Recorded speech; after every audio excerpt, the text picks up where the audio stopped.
Hi and welcome to Studio SN. My name is Sara Naumann and today we're combining Gesso and Spectrum Noir alcohol ink refills.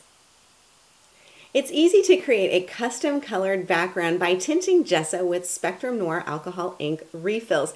And the cool thing is that you can use this mixture as a background, as I've done here on my card. You can also use it for your card focals with stencils. Super easy techniques to do. So let me show you how I've done it. First, I'm going to bring in a piece of plain white matte cardstock, and this is what I'm going to do my stenciling for my focal piece right on here. I'm going to slide this to the side and bring in my gesso, and I'm working with Faber-Castell's gesso, and I just need to get a little bit of this onto a plastic palette. So I've got a little plastic palette here, and I've also got the Faber-Castell palette knife. And this is going to help me get some of this gesso out and onto my palette so I can mix it. Now you can see that this gesso is a really lovely, very fluid gesso, so it comes right off. You can get some gessos that are a sturdier body or a thicker gesso. I happen to like this one for this technique especially. So I'm just going to put the cap on there, and then I can go ahead and tint my gesso color. So I'm using the Spectrum Noir alcohol ink refills, which are of course designed for filling your Spectrum Noir alcohol pins, but they work really nicely for other mixed media techniques like this. So this is CR8. I'm just going to grab a little bit in this dropper bottle and squeeze it right into this gesso. And then you can see how it's pooling out immediately, that beautiful color. Well, I'm just going to mix this in and get it beautifully blended. So easy to do. So I'll just blend this on here and make sure it is all a really nice uniform color. You don't need to mix up very much for this card project, and I like to do little batches at a time, and then that way I know I can always mix up a little bit more. So I have this all blended here onto my palette, and I'm just going to set aside my palette knife and then bring back in my little piece of cardstock so I can go ahead and start stenciling this. And the stencil that I'm using is one from the Crafter's Workshop, and this is the Cathedral of Love. It's designed by Rebecca Meyer, and I'm going to use this design here and then also these two hearts.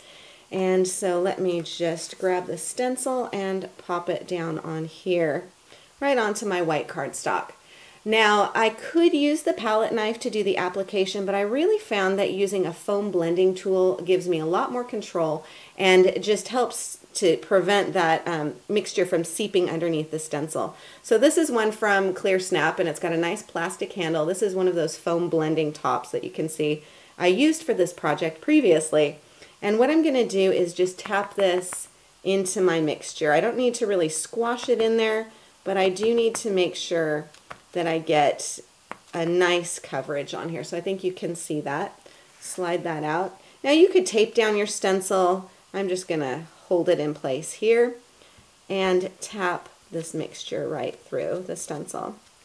Now because I'm working with the Spectrum Noir alcohol inks, this is going to dry pretty quickly, which means that I do want to clean my stencil pretty quickly. It will stain, but of course that doesn't hurt your stencil at all. But I think you can see how beautifully and easily that comes right through there. So I didn't have any bleeding, nothing was seeping through and going into places I didn't want it. So really fast and really easy. This is going to dry pretty quickly, as I mentioned, but until it does, I'm going to do my background. So I'm just going to grab this piece here of white cardstock and just use my palette knife. I'm basically just going to knock back some of this white. I'm just going to add a little bit of white randomly on here. Grab my stencil again, and I'm going to add some stenciled shapes on here. So again, I'm wanting to use this area with a really nice pattern design on here, and simply tap this through. Again, I'm not squashing it down, don't need to do that, but just getting some of that going through here. So it really does add to that abstract design. And press this on here, and again I'll lift up like so, and then maybe do another one down here. Rebecca Meyer's stencils, she has a nice collection with the Crafter's Workshop, and she has an uncanny ability to design exactly the stencils that I love and wanted that I didn't know that I wanted. So thank you, Rebecca, for reading my mind. Let's add another one up here too. And this happens to be one of my favorites, although it was hard to choose because she's got a lot that are really, really beautiful. Okay, so here we go. I've got even more on here, and then I have a nice abstract background. Now, I could leave it like this, but I wanted to add a little bit more contrast. So I'm going to bring back in my CR8, my alcohol ink, and I'm not going to load up the dropper. I have a little bit of liquid in there, but what I want to do is add some spattering on here. So I'm going to hold the dropper over my piece of cardstock, and I'm going to tap my hand with my other hand just to get some spatters on here. And that's just going to add a little bit more color and dimension.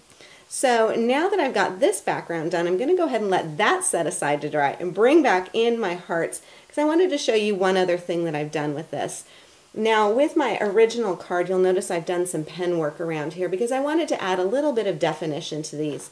And I just took a fine tip black pen, and I thought I'll just add some definition by freehand outlining around the heart. Now, if you're like me, you probably get to this little point on here where it doesn't match up perfectly. So the way I disguise this, and I do this a lot with stenciling, is I just go around a couple of times to create a sketchy look. And I like the look of it, but I also like that it doesn't stress me out quite so much in worrying about matching up my lines and making it perfect. So I did that with both of my hearts. And then I wanted to stamp and add a little bit more onto it as well. So the stamps I used for this card are the Eclectica line from PaperArtsy. It's ESN11, and I'm going to use this design right down here and just stamp into the center. So I'm stamping with Ranger's Jet Black Archival ink. Got my stamp mounted up on here, and just stamp right on there. And it does stamp nicely onto this mixture. It looks like I could have pressed it a little bit harder, but that's okay. So for the end result of my card, let me bring this back in and I can show you what I've done. Mounted up that piece with the two hearts, both of them outlined, and I added a little bit of baker's twine here in a bow. Also wrapped some baker's twine around this piece before gluing it down onto the front of the card. And you'll notice that I stamped a loving heart, and then I have the script stamp on here. These are all from that very same stamp set, the Eclectica ESN11 stamp set. And then I can just mount it up onto the front of my card, and I'm ready to go. Now the great thing about this too is that you can always swap out your colors, so you could do this in whatever color combination you want to have. So this is how you can use Gesso and Spectrum Noir alcohol ink refills. I hope you enjoyed today's show. For more ideas and inspiration, please stop by my website at saranaumann.com. If you enjoyed today's video, I invite you to subscribe to Studio SN on YouTube, and I'll keep you updated with a new video every Wednesday. Thank you for joining me today on Studio SN, and I'll see you again next time.